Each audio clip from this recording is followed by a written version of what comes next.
राजा ययाति के बाद राजा दुष्यंत हस्तिनापुर के राजा बने। राजा दुष्यंत के एक पुत्र भरत थे, जिनके नाम पर हमारे देश का नाम भारत पड़ा। आज हम उन्हीं के बारे में बात करेंगे। भरत हस्तिनापुर के राजा दुष्यंत के पुत्र थे। राजा दुष्यंत एक बार शिकार खेलते हुए कण्व ऋषि के आश्रम में पहुँचे। वहाँ शकुंतला को देखकर वे उस पर मोहित हो गए और शकुंतला से आश्रम में ही गंधर्व विवाह कर लिया। आश्रम में ऋषि कण्व के ना होने के कारण राजा दुष्यंत शकुंतला को अपने साथ नहीं ले जा सके। उन्होंने शकुंतला को एक अंगूठी दे दी, जो उनके विवाह की निशानी थी। एक दिन शकुंतला अपनी सहेलियों के साथ बैठी दुष्यंत के बारे में सोच रही थी। उसी समय दुर्वासा ऋषि आश्रम में आए। शकुंतला दुष्यंत की याद में इतना अधिक खो गई कि उसने दुर्वासा ऋषि के आने का उसे पता ही नहीं चला। शकुंतला ने उनका आदर सत्कार नहीं किया, जिससे क्रोधित होकर दुर्वासा ऋषि ने शकुंतला को शाप दिया कि जिसकी याद में खोए रहने के कारण तू मेरा सम्मान नहीं कर रही है, वह तुझे भूल जाएगा। दुर्वासा एक मुनि थे, जो शंकर के अंश से उत्पन्न अनुसुया और अत्रि के पुत्र थे। वे अत्यंत क्रोधी थे।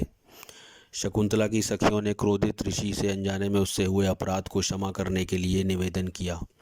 ऋषि ने कहा, मेरा शाप का प्रभाव समाप्त तो नहीं हो सकता, किंतु दुष्यंत द्वारा पहनाई गई अंगूठी को दिखाने से उन्हें विवाह का स्मरण हो जाएगा।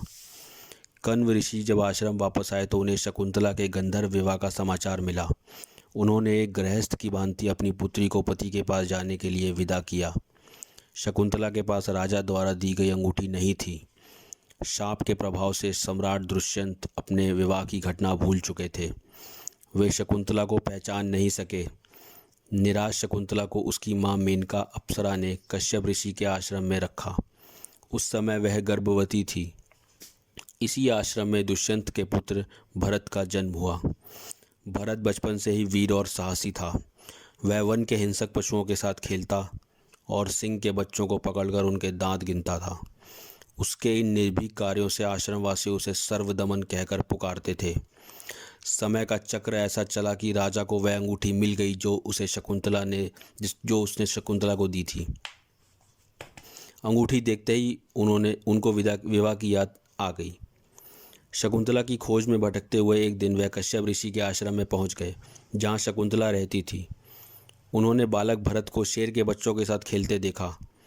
राजा दुष्यंत ने ऐसे ही साहसी बालक को पहले कभी नहीं देखा था। बालक के चेहरे पर अद्भुत तेज था। दुष्यंत ने बालक भरत से उसका परिचय पूछा। भरत ने अपनी माँ का नाम बताया। दुष्यंत और भरत की बातचीत हो रही थी। उसी समय आकाशवाणी हुई, दुष्यंत, ये तुम्हारा ही पुत्र है, इसका भरण पोषण करो। चूँकि आकाशवाणी ने भरण की बात कही थी, इसलिए दुष्यंत ने अपने पुत्र का नाम भरत रखा। दुष्यंत ने भरत का परिचय जानकर उसे गले से लगा लिया और शकुंतला के पास गए। अपने पुत्र व पत्नी को लेकर वह हस्तिनापुर लौट आए और हस्तिनापुर में भरत की शिक्षा दीक्षा हो गई। दुष्यंत के बाद भरत राजा बने। उन्होंने अपने राज्य की सीमा बहुत दूर तक फैला दी। आर्यवर्त उत्तरी मध्य भारत तक उनका राज्य फैल गया। अश्वमेघ यज्ञ कर उन्होंने चक्रवर्ती सम्राट की उपाधि प्राप्त की।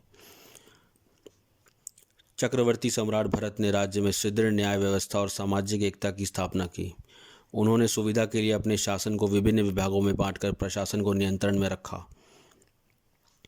इस कारण उनकी कीर्ति सारे संसार में फैल गई।